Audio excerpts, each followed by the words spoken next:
what happened. He said he barely remembers this golf course from his lone trip around Copperhead 22 years ago. We'll start with the action at the par 5 opening hole, driver in hand. Well, this was beautiful, Cara. 320 yards right down the fairway. That was beautiful. And his second shot, he would actually hit a little long, leaving him some work to do from the thick rough behind the green. And this is a very difficult shot. Ball landing on a severe downslope. Just look at the size of that backswing. Gets that ball to come out soft and leaves himself a tap in for birdie on number 1. Nearly holed out for eagle, but yes, 1 under through his opening hole. You would take that start any day of the week. He would par the second hole. We'll move ahead to the par 3 fourth. This is tee. Yeah, 189 yards, and this one starts out to the right and then starts trying to work its way back. But boy, that one just scattered the crowd, which is big, I might add. Huge, the largest they've had in their history. He would go on to make bogey there. We'll move ahead now to the 5th. This is 4th at the par 5. And this is really cool. You don't see this too often. Got the 7-iron out, little bump and run. And his short game really is starting to look solid week in and week out. So that would be a par save. He would stay at even, and now his second at 7. Just 148 yards, and you can see Tiger just trying to take a little off of that simply because the wind was going more right to left, and crushes the flagstick. That should have been closer. Almost another chip-in, hole-out eagle, but it wasn't to be. This, the birdie putt from 6 feet. Well, Trevor and I were marveling at the way that the putter was working for him. That had to be a little more of a misread.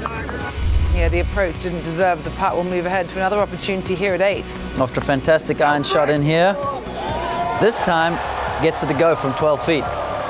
And back into the red once again at 1 under par. So now we'll move ahead to the last hole in the opening 9. This is 3rd from the bunker at 9. Well, hit a poor second shot, and I've seen him do it more than a dozen times. It's hard to do. It's hard to regain that composure. This was always going to be a tough bunker shot because of the length and the depth of the bunker. Pretty impressive to pull back, regroup, and then stick it to 7 feet. This to save par. Tough putt here. You got to play that cup and a half outside the right. Just a little too firm on that occasion. So a bogey at the 9th hole means he would turn in even par. He hit 6 of 7 fairways, 5 of 9 greens, and was 50% in scrambling using 13 putts. So it was an even par, 36 for Tiger. Let's turn our attention to what happened on the back 9. We'll pick this up with his second at 10. Well, this was a really good shot after a perfect tee shot, and you can see when the eyes connect to the golf ball and to the flagstick and to the flight of it, you know it's good, and that to about 12 feet. To set up yet another birdie opportunity, this from 12 feet. Tricky to read this putt, and coming down the hill, right in the heart. Walked it in. That gets him back to the red again, so he's now 1 under through 10. We'll move ahead to another par 5. This is 3rd at 11.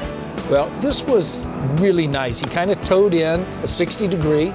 You can see that he just ran it up the hill. Very creative. He would convert that birdie putt, so he'd get to 2 under now, and just 2 shots off the lead at the time. Now, a tricky 5-foot putt for par at 12. You can see they're having to play it well outside the hole. And just look at the speed of these greens. And that ball was gaining speed as it hit the edge of the hole. Unfortunately, a bogey there for Tiger. Yeah, disappointment drops him back to 1 under now from a tough lie at 13. Well, we saw this shot at number 1. This was a little more into the wind and still an excellent shot, and that would leave Tiger for par. Yeah, leaving him 7 feet there, a little bit of work to do. Coming up the hill this time. That, to me, looked like a little bit of a push. Well, the bogey puts him back to even on the day. Now we are going to enter the snake pit and pick up this, his second at 15.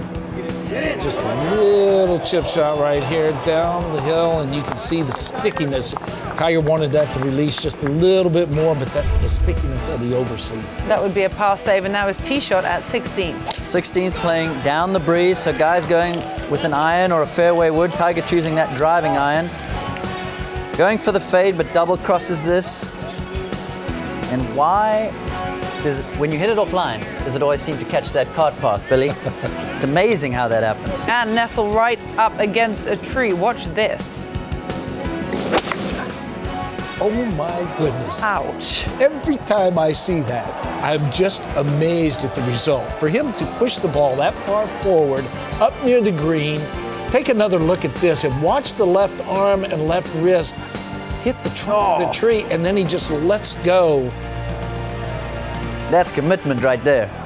He said afterwards, yeah, that hurt a bit, but this would now be his third, trying to get up and down to save par. And once again, that short game is looking strong. This is a tough chip coming out of the rough, down the breeze. Greens are getting firm and crusty. Judges the speed to perfection. But this was the moment of the day. Yeah, this is vintage Tiger right here. This is Tiger working his magic, taking a little off a 5-iron. You can see the early walk. Beautiful. 2 feet, he would convert the birdie, a huge smile on his face as he gets himself back to 1 under. He would par the closing hole, and it would be a 1 under par round of 70 today. Playing the back 9 just 1 shot better than the front, though actually hitting less fairways, less greens, a little bit better in scrambling, not much difference, and had 1 less putt.